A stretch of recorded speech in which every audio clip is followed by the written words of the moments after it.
இப்ப தாவேக்கால உங்களுடைய ரோல் என்னவா இருக்க போகுது சார்? தாவேக்கால உங்களுடைய ரோல் என்னவா இருக்க போகுது? ஈவினிங் வந்து தலைவர் டிக்ளேர் பண்ணுவாரு. சோ அதுல இருந்து தெரிஞ்சு இந்த மாதிரி அட்வைசரியா என்ன அதுதான் ஈவினிங் மாலை அது வந்து அறிவிக்கும். தூய்மையான ஆட்சி அமையணும். நீங்க ஜெயலலிதா அம்மையார் தலைமையிலையும் பங்கேற்றிருந்தீங்க. அந்த ஆட்சி தூய்மையான ஆட்சி இல்லையா? இல்ல நான் இல்லைங்க. அம்மா இருக்கும் வரை, தலைவர் இருக்கும் வரை தூய்மையான ஆட்சி நடைபெற்றது என்று சொல்ல நான் இல்லை என்று சொல்லவே இல்லையே. நீங்க அவங்களே அடுத்த சப்ஜெக்ட் போறீங்க. புனிதமான ஆட்சி அவங்க 2 பேரும் நடத்தினாலும் சொல்லியிருக்கேன். இல்ல நான் சொல்றது இருங்க. நீங்க இருங்க.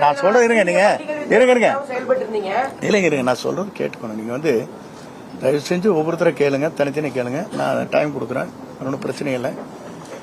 அம்மா தலைவருடைய ஆட்சி இதான் நாங்கள் வந்தோம். அவங்க ஆட்சிக்கு பிறகுதான் நாங்கள் ஆட்சியிலே வந்தோங்கிறது உங்களுக்கு தெரியாதல்ல.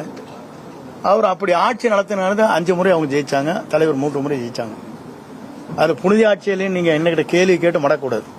நான் புனித ஆட்சி இல்லைன்னு சொன்னேன்னா, நீங்களாக ஒரு கேள்வி கேட்டு அதை பதிலாக பெற்று அதற்கு பிறகு பத்திரிகைகளை திரித்து போட்டி அது என்னையெல்லாம் டேமேஜ் பண்ணணும்னு நினைக்காங்க. தயவு செஞ்சு நான் கேட்டுக்கிறேன். அடுத்த கொஸ்டின். இல்ல நீங்க அதுக்கு முன்னாலேயே நான் ஒரே ஒரு கேள்விக்கு தான் பதில் சொன்னேன்.